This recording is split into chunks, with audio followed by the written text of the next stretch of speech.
Alors aujourd'hui, nous allons développer le premier cycle de la nutrition santé qui va nous permettre d'aborder le sujet de la rétine, de la dégénérescence maculaire et à l'âge et le lien protecteur de certains aliments. C'est le premier cycle qui va nous permettre d'aborder réellement ce que peut nous apporter l'alimentation santé et la micronutrition dans la prévention d'une pathologie rétinienne qui est la dégénérescence maculaire et à l'âge. Par la suite, nous aurons donc 3 autres séances qui vont porter sur la cardioprotection, l'ostéoporose et nous clôturons par une partie de la neuronutrition, prévention, cerveau, micronutrition du cerveau, prévention du vieillissement réussi. Pour cette séance, on va plutôt voir ce qu'il faut consommer en fait. Il y a des facteurs de risque dans cette pathologie rétinienne. On peut citer le tabac, on peut citer l'obésité, mais il y a également un certain nombre de facteurs protecteurs, notamment des aliments protecteurs.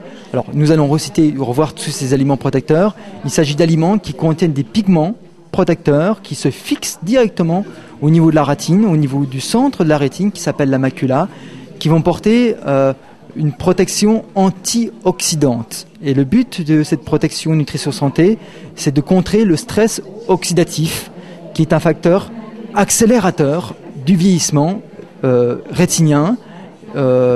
Alors les aliments que nous allons développer, il s'agit d'aliments déjà de couleur, très colorés, qui apportent certains pigments protecteurs, comme la lutéine et la zéaxanthine.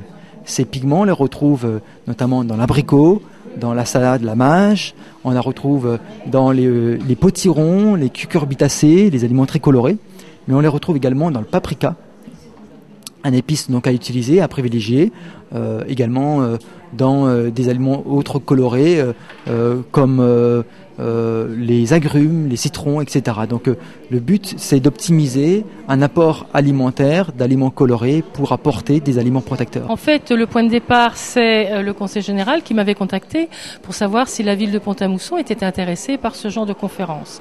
J'ai trouvé que pour nos seniors c'était intéressant, instructif, source de peut-être d'idées. C'est pas du tout pour les culpabiliser, c'est pour apprendre, pour qu'ils comprennent et pour qu'ils sachent exactement ce qui est bon pour eux et ce qui n'est pas bon pour eux.